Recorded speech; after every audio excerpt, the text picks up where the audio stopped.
like the church, it has several floors, but it's a big cross. I wish you could see it from the very, very top with a helicopter. You can see it from the very, very top.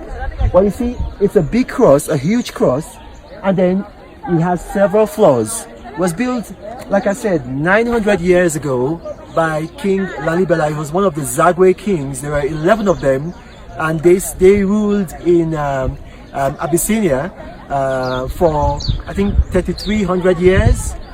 And he built this church. It's awesome. And that's why I keep telling people, Africa has a lot to offer. Ethiopia is one of the best tourist locations in Africa. Just take a look at that. 900 years old. Alright, this is Renan Malkri. Talk to you guys later. Bye-bye.